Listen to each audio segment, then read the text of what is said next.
Hey guys, so welcome to another episode of Convos on the Couch. This is our second one. So good. And we're super excited. Today we're actually going to continue on with What Do You Mean, which is based on social media. Yep. So for those that don't know, Convos on the Couch is to help young people grow from where they are now to where God wants them to be. Yeah, I love that because it really is. It doesn't matter where you guys are. God's called you somewhere, and we hope that what we talk about last week, this week, or last episode, this episode, and episodes to come can help you move to where God's called you to be. Yeah, so today we're super excited to have really special guests joining us for Convos on the Couch. Absolutely. And that is Pastor Marshall and Pastor Daryl. Welcome, so you've guys. Probably seen them around at church. Yeah. So we're super excited to have them on board. Yep. Tonight. Yeah. So for those of you that don't know who Pastors Daryl and Marshall are, we're going to give them 10 seconds to give a rapid fire rundown of what they do on a day-to-day basis. So ladies first, Pastor Marshall, 10 seconds. What do you do on a day-to-day basis? Go. Just to sum it up. Okay, just to sum it up, I just help people and do as I'm told. All right. No, Fair seriously. Just to help assist, obviously, the senior pastor, and just to, I don't really know what I do, but I just do it instinctively. I just help make the church better. Yeah. So good. And you do, so good. And 10 seconds is a bit hard to fit what either of you, I guess, do in our church world and church life. So good job for that. All right, Pastor Daryl, your turn. 10 seconds, go. I get to look after the kids and also help make the church function, and help people through our co-op. Yeah. So good. And for those that don't know what our food co-op is, it's like a little shop where you can go get some great quality groceries and staple items for a very, very small percentage of what you pay at your other major shops. So check it out. We might throw a link in the description to the Facebook page actually of this video. So check that out. And you can go grab yourself some really good deal and tell Pastor Daryl, hey, I saw you on YouTube. And he'll absolutely love that. Sounds good. Do you get a discount? Do they get a discount? Yeah, I don't know. See how you go. They get There you go. How about mention Convos on the Couch to food co-op, and you might get like a free little chocolate or something. I don't know. Yeah. we'll make something happen. All right. So before we get started, can I just get Pastor Marshall? Can you just explain how many kids you have and their ages, just for those that may not know? Okay, so we have 3 children. Well, one's a stepson, and he's 21 now. He's moved out of home. And we have 2 girls. Hannah, there you go. Yeah, Here. Hey, girls.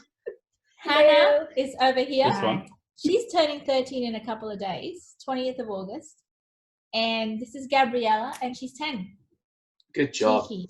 Hey, girls. Awesome. So that dynamic must be fun then for you guys.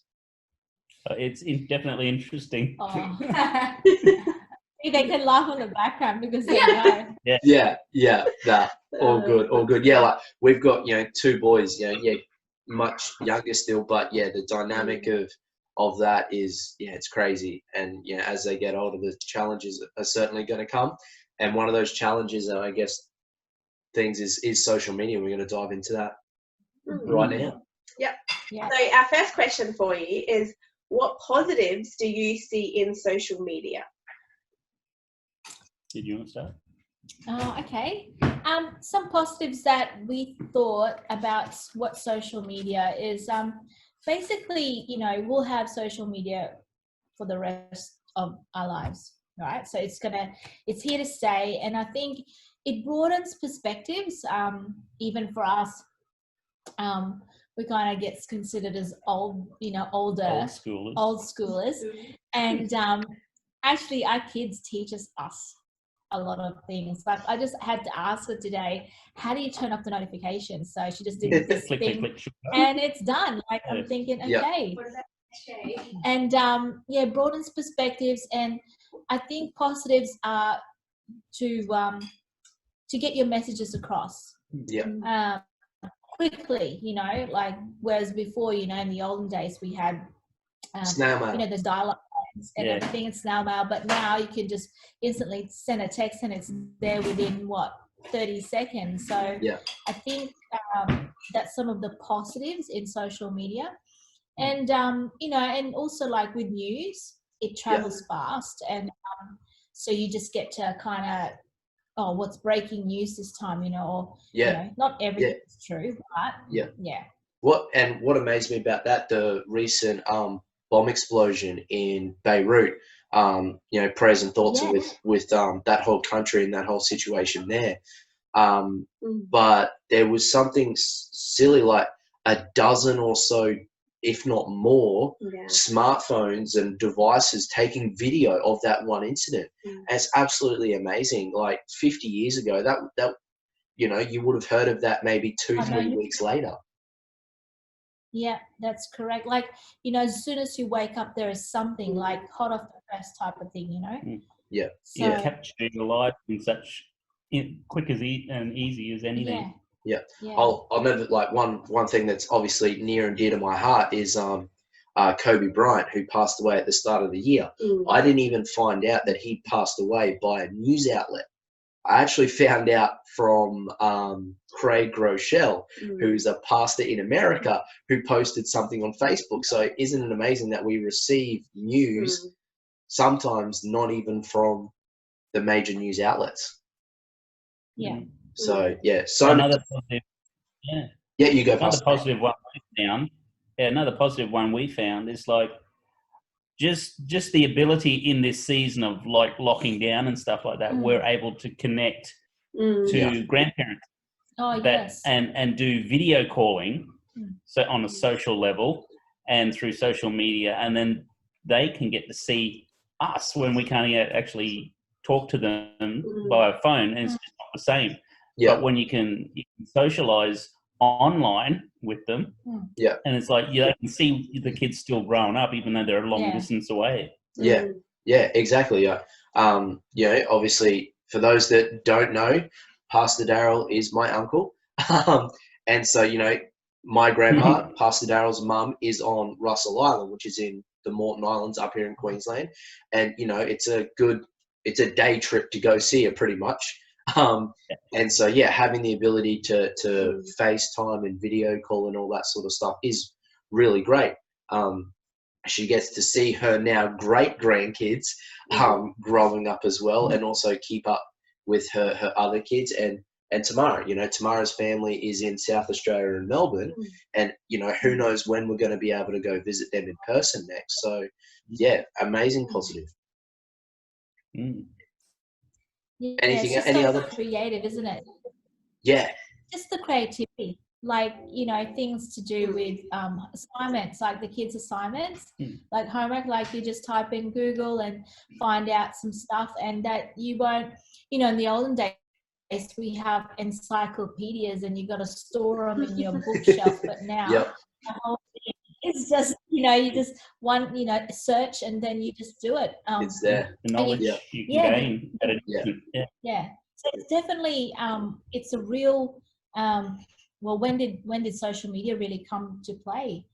I can't remember. It's in the I was still at school. Our relationship, I guess, kind of started with social media, I guess, like because you know, Tamara was in Adelaide when we met. I was up here, and we started on MSN chat. So that shows and MySpace, you know, that shows our age a little bit. But even before then, you know, you had those computer chat rooms and all that sort of stuff. But I guess kind of the big one that kind of kickstarted it all, obviously Facebook. But now there's dozens upon dozens of social media platforms. Like, how many social media platforms are you on, Marsha? Oh, gee, I'm just on Facebook, LinkedIn, Instagram, and that's about all. I'll try not to. We haven't needed Twitter. We haven't really needed other things. It's just too much to actually really keep up. Yeah. Like if I go on to like TikTok or, all this sort of other pages, I just get confused. Yeah. Where the info's coming from. Snapchat or anything. Yeah. Which leads me, I guess, into the next question is, obviously because there's so many, hard to keep up. That could be seen as a bit of a negative. So what negatives do you guys see in social media? We'll start with Pastor Darren. Well, you can, like what we've just been talking about, you can literally be flooded with information. And it's not necessarily information that's useful. There's like you got your spam mail and your junk mail type stuff coming through. So you're sifting through all your notifications of all the different stuff there. There's a time waster there even. If you're trying to get your work done. You get distracted. The distraction element, But I suppose we can get attached to it a little too much at times, and it becomes a little more important than what we're actually doing and focusing on in life. And it's like what we want to do is we want to share time with people, not to be glued to a device. So I can remember going to an event one time and I'm standing on the balcony and looking down at the people in the foyer, and there was a whole family of people that had just come in traveling because we were at a hotel at the time with the conference. I was looking down in this large family of about 8. Every single one of them was on a device and none of them were talking to each other. It's crazy. So it sort of kind of disconnects a little bit, even though people are connecting through their device. It's such a weird thing, isn't it? Like connection sometimes in a virtual room creates disconnection. It's just, you can be close to someone but really still not connect. It's just like if the barrier is the screen, isn't it? And I saw a very interesting photo one time of Hillary Clinton standing in front of a crowd of people, and she's facing them, but they're all turning with their backs towards her with their phone up, getting a selfie. And I thought, how ironic is that? Where, they're getting a selfie with Hillary Clinton, but the thing is they've turned their back on it and they're not connecting. So it's unusual how that can happen. Another thing that we thought we could think about the negatives is the comparison it creates in the social media. As you know, I mean, working with youth, and we've worked with youth, and Daryl obviously works with kids, and I see kids through the counselling arena, but we really see the decline of how young people especially in their teens, and that comparison when they see something that's kind of like the ideal sort of thing that the world would portray. They compare themselves, or why don't I look like that, or why, what do they do? And they start then, I think the innocence gets robbed from their, being, we've been told to like kind of just enjoy being a teenager, being in your childhood thing. But nowadays, because the information is so overloaded, they get bombarded with visuals all the time. You just don't know. And I think that's, go on. They're too busy worrying about being the next TikTok star that they're missing out on. And from a counselling point of view, I'm studying education, so there's fundamental building blocks, and Tamara will, in the childcare study, that's the word, that she's done. Like, there's some key fundamental blocks that I guess that will be missing. What are your thoughts, Tamara? Well, last week we actually spoke about, not last week, last Convos on the Couch, we spoke about, being an original and being yourself. And being true to who you are. And I think, comparison is comparing yourself and then going, well, I want to do what they're doing. I want to be who they are. So then we try and be someone we're not. And we spoke about an original is worth far more than a copy. So, you know, we're talking about being ourselves, and comparison is not that. Yeah, exactly. So, Do you see, I guess, in both your fields of work, do you see a trend maybe shifting, or the need, I guess, for a trend shifting where people want real and they want transparency, they don't want filters? Mm. Do you see that trend coming? I suppose you're starting to see a little bit through the millennial years that are around at the moment. They're starting to look for meaning in relationship, meaning in connection, and it's like even though we've got all this social media stuff going on, people are still searching for that genuine connection, and they're struggling to find it, I think, because social media doesn't quite give you all the facts, and whether the truth in the fact even. It's like whether the fake information, because it's so easy to change and manipulate profiling and stuff like that. And but people are looking for a genuine connection, and I think it's hard to find that if you don't have a physical connection where you meet with people and have a good conversation, you see their expression, you hear the tone of their voice and the mannerisms, and that. It's like there's nothing better than meeting someone in person. Yeah, exactly. Than over a line like this. Yeah. Definitely there's a shift, I think. I know we're noticing, like, people, I think millennials, and I don't want to just label like millennials, but they really can pick up, you know, whether you're genuine or not. Like, they quickly are able to ascertain whether you're just trying to be someone you're not. And social awareness. Yes, that's social awareness, because they are being they've seen all sorts of visuals that they can pick up. Some of them can actually pick up on those things, and so they either shy away from that, or they actually glean from that, because like attracts like, and everything. So yeah. Okay, so we're going to move on to the next question, which is, why do you feel this generation has taken social media too far? Good one. Yeah, I think the reason why this generation is taken too far, I think it's basically the foundationals. They just want to be accepted. Yeah. If you look at the trends, and we were talking about it before, about the negatives, like it steals people's identities, like the innocence of it all. I think you get so bombarded with that you just want to you just want to be accepted. You want to feel like you belong into a group. Yeah. So good. Yeah.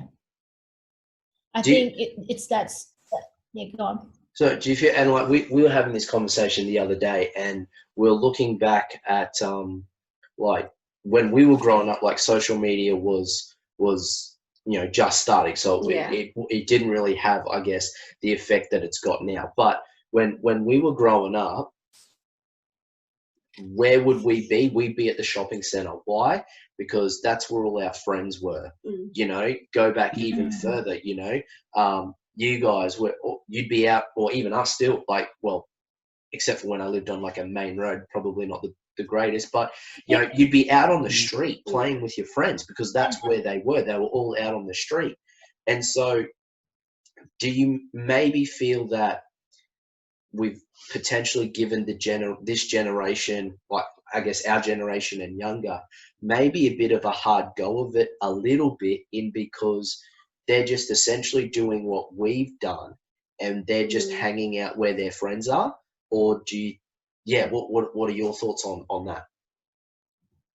Well, we you look at the fact too, it's like they're brought up in this generation of technology. Yeah. We didn't have that. So for us to create that fun time and that enjoyment time that we have, we would go to the local park or go play football across, like I lived across the road from a park. Yeah. I'd walk down the road, grab my mate, go and have a game of cricket.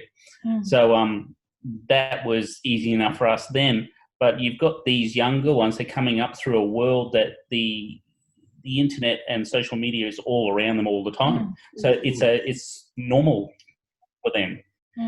And for their idea of connecting can still be in person, because they'll connect at school, they'll connect outside of school if they've got good friend base. But you'll still have guys that, like your gamers and everything, they connect with someone of like on the internet playing games. But I suppose for me, it's like nothing, you can't miss the experience of absorbing what's around you and a personal, in-person sort of friend relationship where you can high-five them and give them a hug or something. It's like, I reckon that's really hard for those that are huggers because they're not feeling it. We know a few huggers that are sort of thing. We know a few huggers that are struggling at the moment, don't we? So it's putting it on the perspective of the person that's always is quite happy with that privacy sort of thing, I guess. and I guess this will help us because we're obviously young parents and we're going to be raising our kids into this, but maybe even by then it might be like completely different again. But like how have you guys navigated it, or perhaps what would you guys do differently around raising Zach and Hannah and Gabby in this age of technology and social media to get those like you said, those hugging feelings and those sorts of that touch interaction?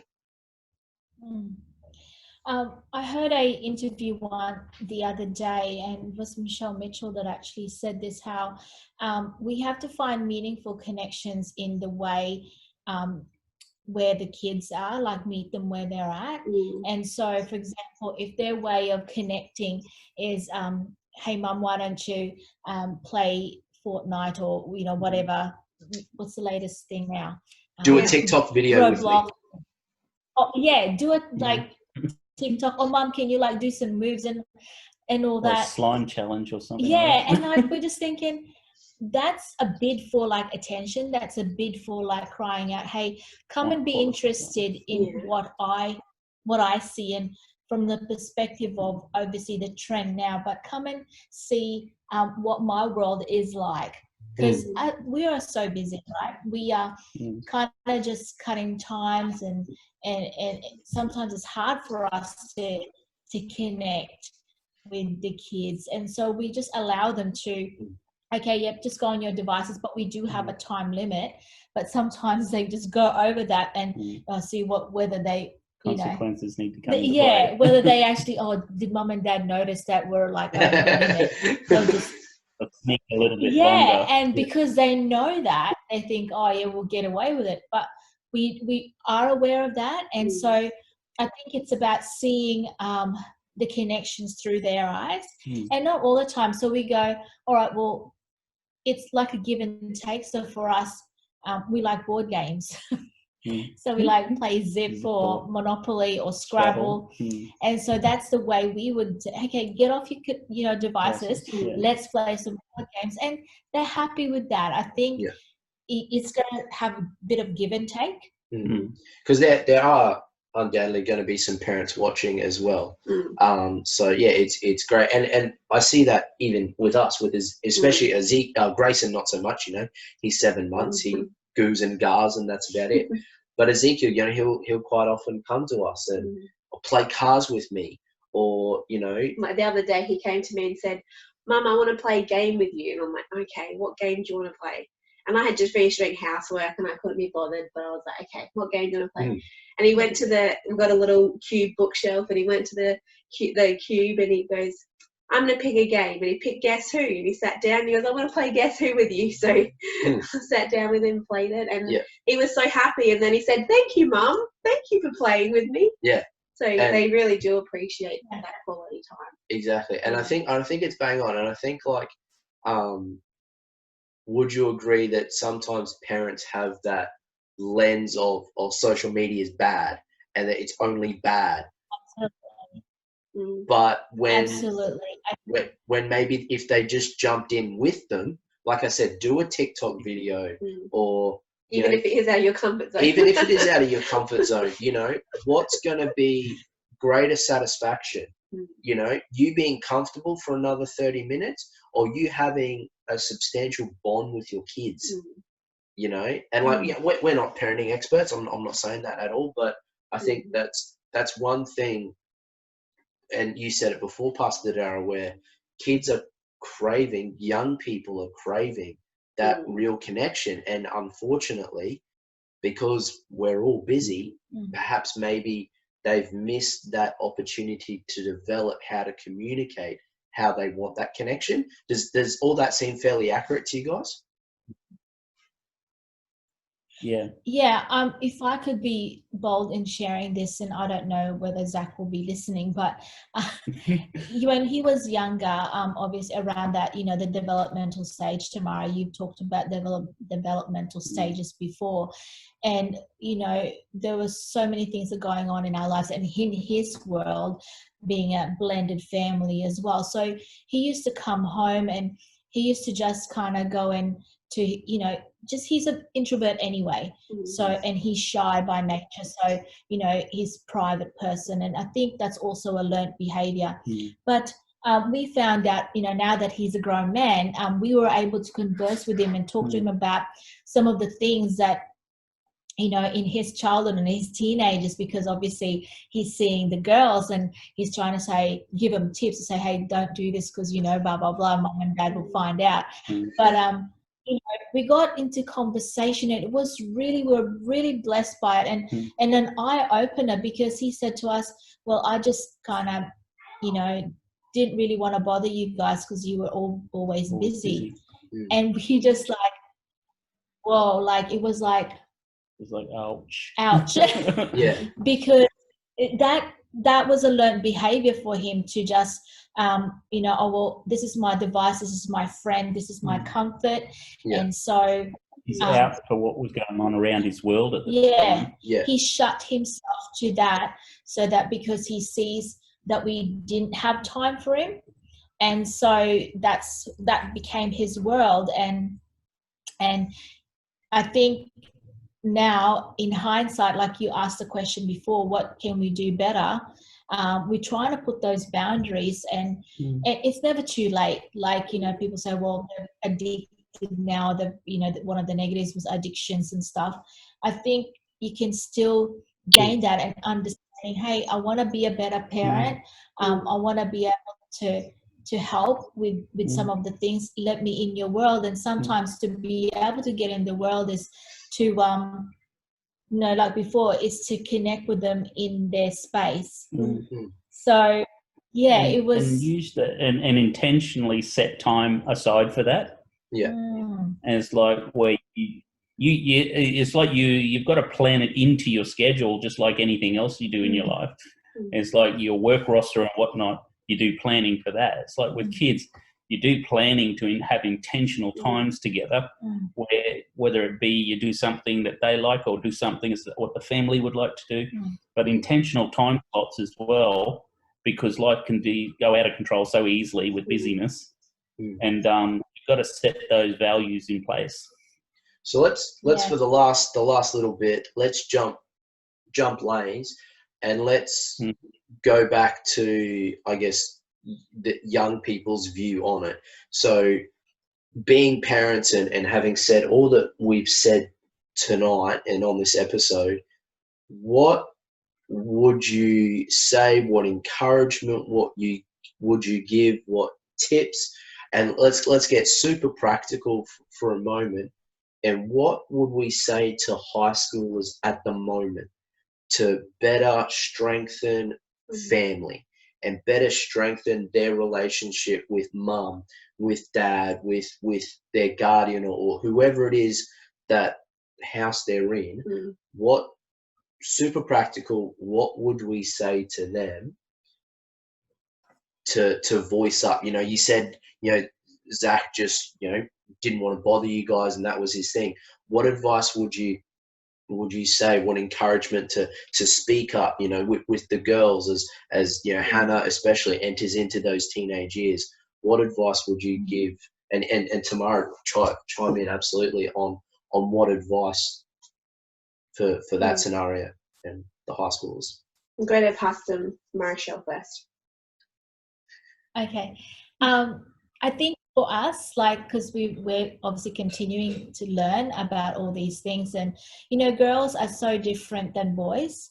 And, you know, Hannah is inquisitive. You know, she likes to explore, discover all this sort of stuff. So for us, I think basically we set aside a time where we kind of have an open communication, and it's not just, hey, how's your day going? That could be just a one sentence, and all they'll say is good. Good, yeah. They won't say anything else. Yeah. How was school? Okay. Yeah.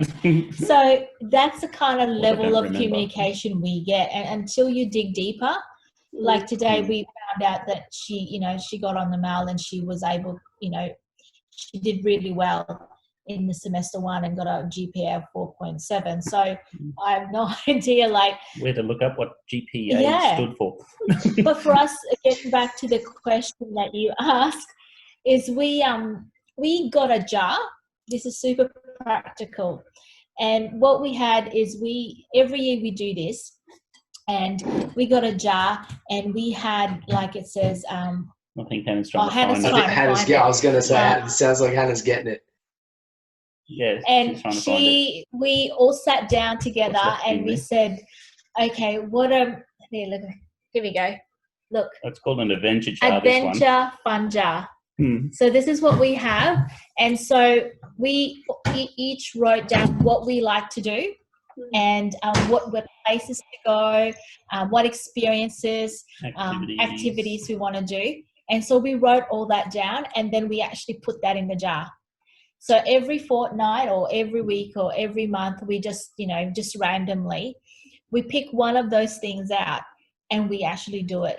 Yeah, and so it's good. Just amazing that, you know, because they're included in the decision making of the of a family dynamic, because then it's not just, oh, we're getting dragged to do what mum and dad wants to do all the time or whatever. To them, they appreciate that. That's, oh, actually, one of them was a slime challenge, and I had to do a slime challenge. And yeah, so it was like, yeah. What about you?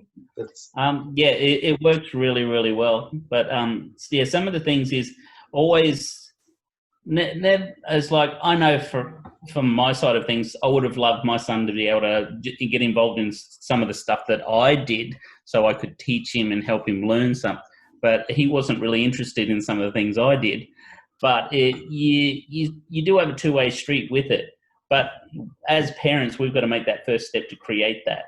And it's like, that's where we've got to step into their world, find something they're doing and ask them, hey, can I join in and help you with that? And it's like, and it brings the barriers down so you can talk and relate to each other. So I know sometimes there's things that, it's like totally over my head with what the girls want to do. And it's like, because, it's like, how many dads love girly stuff? It's like, it's not easy. And I've got 2 girls to deal with now, because the son, he's up and doing his own thing now. He's set and getting his life straighted. Feel sorry for having him. fun. So I've got a house full of girls now.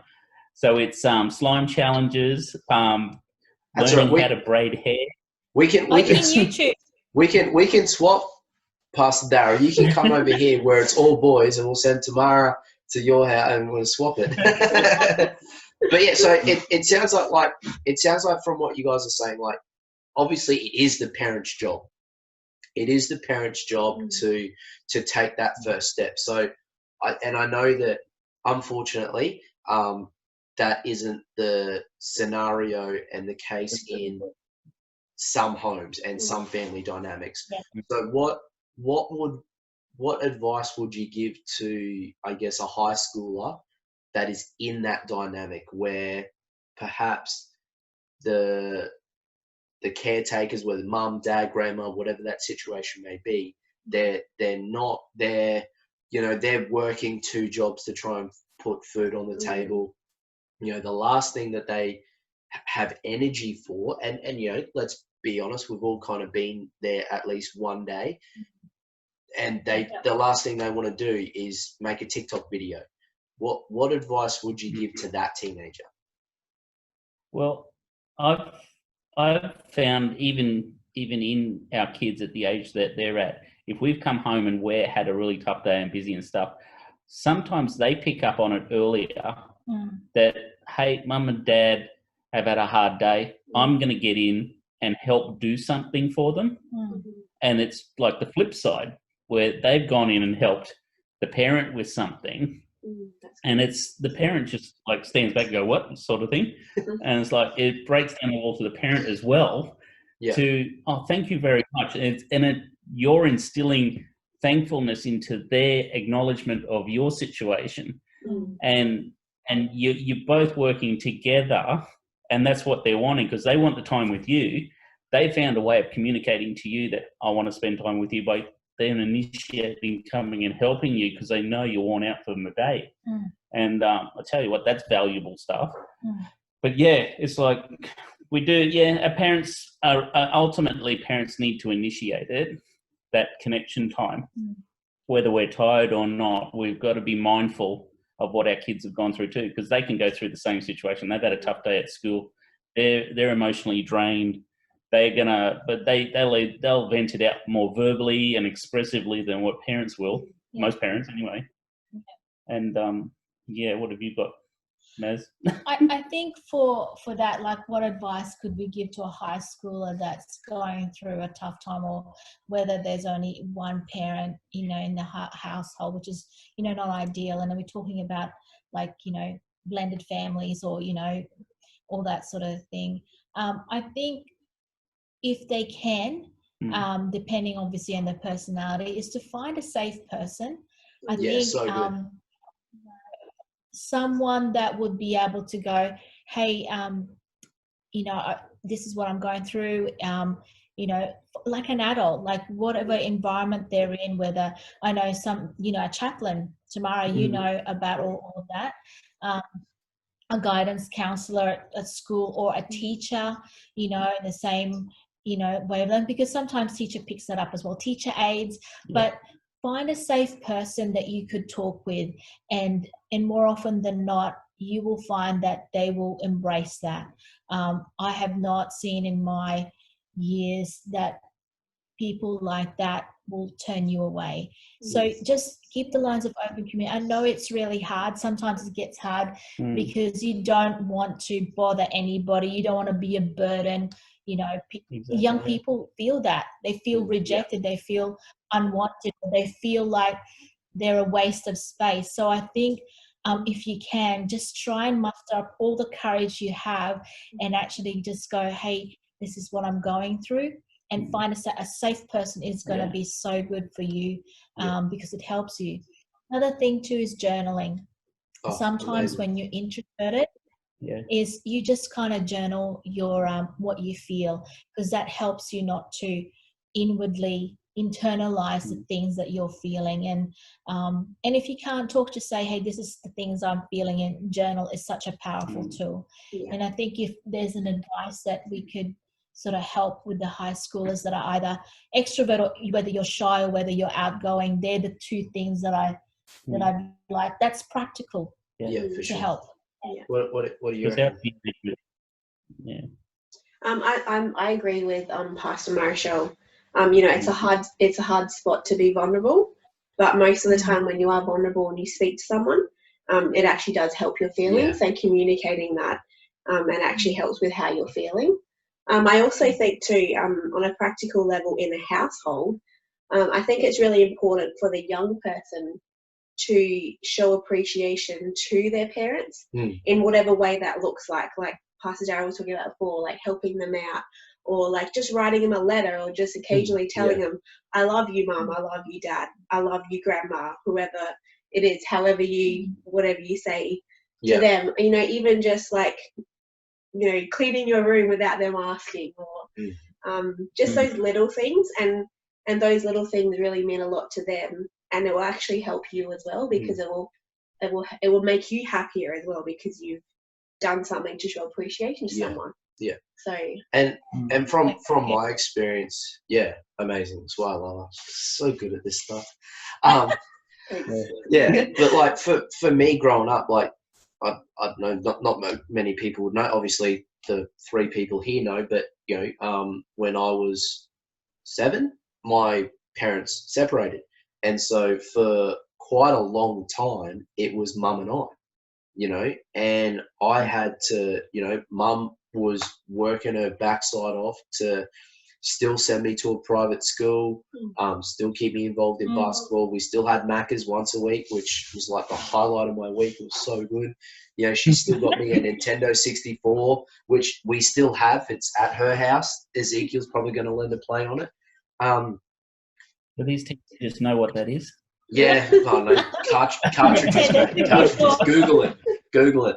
But, and that was hard because mum was so busy, and because she'd worked so much and try so hard, she's tired. And so I probably subconsciously, except for journaling, did all those things. I was always at church. And I understand, people watching may not be, involved in church, but get involved in a club of some sort. Mum knew if I wasn't home on a night, she knew I was with basketball or with church. That was it. Those were the 2 things I was doing. And it was great. I could have an outlet. I could vent to some people at church, even, and you're keeping basketball. yourself busy as well. I was keeping myself busy. And it's not that I wasn't keeping myself busy to, have Get away. adults. You go to the pub or whatever and drink away our sorrows or whatever. It wasn't to forget. It was to process and work through rather than just, have my own little pity party in my room. So, awesome. Well, guys, we've absolutely smashed this episode. We've gone a little bit over time, but there's been some absolute gold. We really want to thank Pastor Marichelle. Nearly said Pastor Marrell. Combined, you guys. Marrell. Pastor Marichelle and Pastor Darryl, thank you guys so much. Finishing up, summarize your big point, or as our lead pastor would say, your takeaway. What is your takeaway from this episode? We'll go Pastor Darryl, Pastor Marichelle, my lovely wife, and then we'll finish up. Okay. Well, it's a tough one, but if anything I can say out of it is like, just love on the teenagers as much as you can, because one day they will be a parent living outside of your home. Yeah. So just give them as much love in the time that you have them. Yeah. Because that's what sets them up for a good life as a parent. Yeah. Pastor Marichelle? I think 2 things. Intentionality. Such a good word. I love that word. Intentionality of connection with bonding, and also balance. Keep it balanced. Like we're talking about social media. Social media is not bad. It's not your enemy. You can have it work for you for the good, but you got to have it balanced. Yeah. So, and that comes with 2 words of being intentional and being balanced about it. Cool. Tamara? Be real and be kind. Yeah. So good. Yeah. And my takeaway is, don't be scared. Like, understand that there's so much going on. Don't be scared to voice up. To the parents out there, don't be scared to ask for help. Just because you're a parent doesn't mean you don't have to have it all together. Trust me. I don't think anyone in this episode has it all together yet. And and teenagers, you guys got this. Like, I was thinking about this, talking about this the other day. We talked about a lot of stuff, but your parents don't know what it is like really to grow up in the circumstance and situation and environment that you're growing up in right now. They don't. They don't know Facebook. They think they know Facebook, but they don't really know Facebook. They don't know TikTok, Snapchat, Instagram, all those other things. They don't understand. So have that in your back of your mind. You know, it's different, but remember the principles that they're sharing still apply. Yeah. All right. And just, if they aren't taking the first step, then be mature. Be an adult, because you're going to be there one day anyway, and take that first step yourself. Cool. Yeah. Awesome. All right, guys. Thank you guys so much. For those watching, make sure you hit the subscribe button. Make sure you hit this like button and share it with 3 of your friends. 3 friends.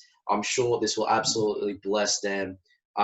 Thank you, Pastor Marichelle. Thank you, Pastor Darryl. Really do appreciate you guys giving up your time and your amazing family, Hannah and Gabby. I'm sure they're around there somewhere. Thank you guys so much. Thanks for the opportunity to be able to do this. So, yeah. No worries at all. you. All right, guys. See you, everyone. Have a great night. Catch you later.